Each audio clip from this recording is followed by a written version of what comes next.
اس نے محسوس کیا کہ جیسے کوئی اس کے اندر آ کر بال کو بہت زیادہ تیزی سے ہٹ تھا۔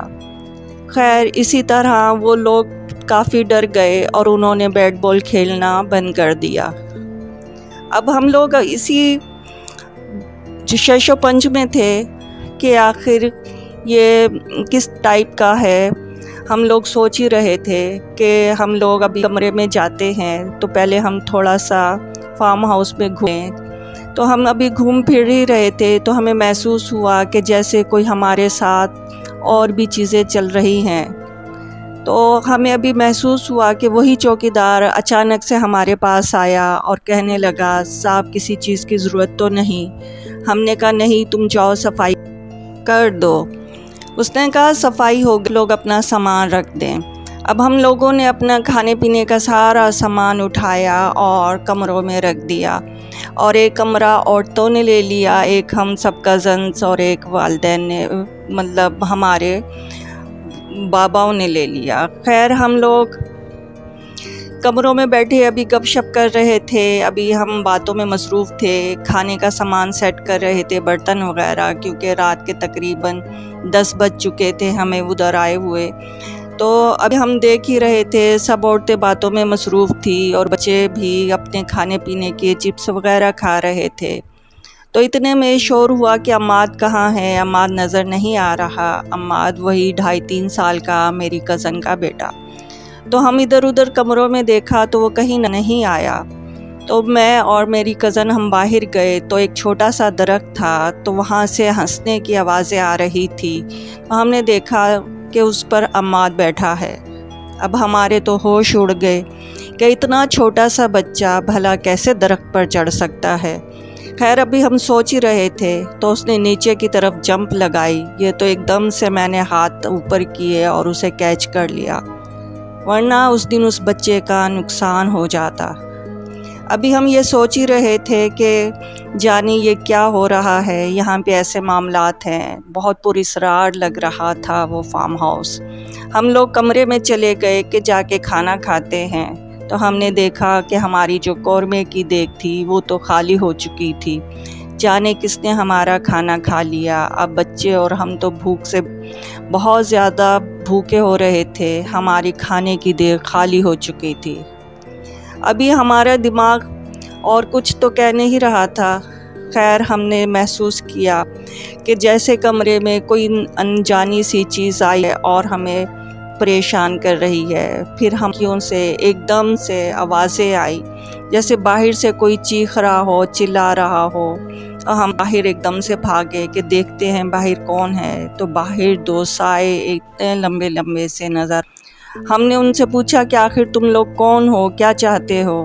تو ایک دم سے ہمارے اوپر پتھروں کی بارش شروع ہو گئی۔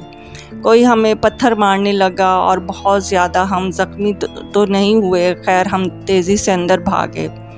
اب جتنے بھی اس کمرے کی کھڑکیاں تھیں وہاں سے پتھر اندر آئے تھے، سب کھڑکیوں کے شیشے ٹوٹ چکے تھے اور دروازے بھی بری طرح سے بج رہے تھے، کوئی ٹھا ٹھا مار رہا تھا۔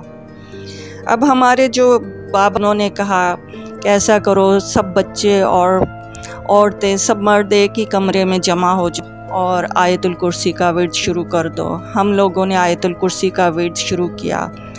تو ہمارے والد صاحب نے کہا ایسا کرتے ہیں ہم لوگ واپس جاتے ہیں، گاڑی تو کھڑی ہے۔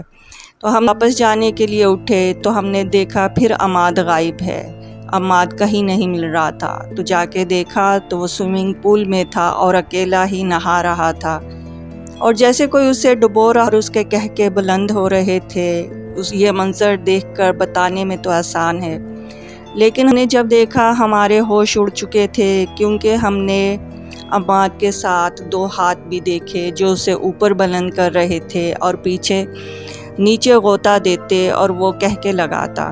وہ ہمارے کنٹرول میں کسی طرح ہو ہی نہیں رہا تھا۔ ہم نے اپنا سامان سمیٹا تو ہم نے دیکھا ہم جتنا بھی کھانے پینے کا سامان لائے تھے وہ سب کا سب خالی تھا۔ ہمارے تو بھوک کے مارے بھی حال برا تھا اور اوپر سے ڈر بھی بہت لگ رہا تھا۔ خاص طور پہ عورتیں اور بچے بہت زیادہ ڈر رہے تھے، کیونکہ باہر کی طرف تو پتھروں سے استقبال ہو رہا تھا۔ تو ہم نے آیت الکرسی اور درود شریف پڑھنا شروع کیا اور میرے والد صاحب، خالو اور ماموں گئے کہ گاڑی میں جا کے سامان رکھتے ہیں اور واپس چلے جاتے ہیں۔ رات 11 بجے کا ٹائم تھا۔ گاڑی میں سامان تو رکھ لیا، لیکن جیسے ہی گاڑی اسٹارٹ کی ہم لوگ بیٹھے تو دیکھا گاڑی کے 2 ٹائر پنچر تھے۔ اب ایک ٹائر تو ہمارے پاس تھا اور ٹائر نہیں۔ خیر جیسے تیسے ہم نے صبح گزاری، رات وہیں پہ گزاری اور صبح ہوئی، اور صبح جیسے ہی ہم لوگوں نے گاڑی ٹھیک کروائی تو چوکیدار پھر ہمارے پاس آیا اور کہنے لگا صاحب یہ جگہ بہت زیادہ بھاری ہے، شکر کریں آپ لوگ بچ گئے، ورنہ یہاں جو بھی آتا ہے وہ واپس نہیں جاتا۔ خیر ہم لوگ گھر واپس چلے گئے اور والد صاحب نے اپنے دوست کو سارا ماجرا بتایا اور بتایا کہ تمہیں تو وہاں کا چوکیدار بھی بہت زیادہ مشکوک ہے۔ دوست کہنے لگا میں نے تو وہاں کوئی چوکیدار ہی نہیں رکھا، آپ لوگ کس سے مل کے آئے ہو؟ تو خیر پتہ چلا کہ وہ چوکیدار نہیں رکھا تھا، وہ بھی انہی بھوتوں کی فیملی سے شاید کوئی تھا۔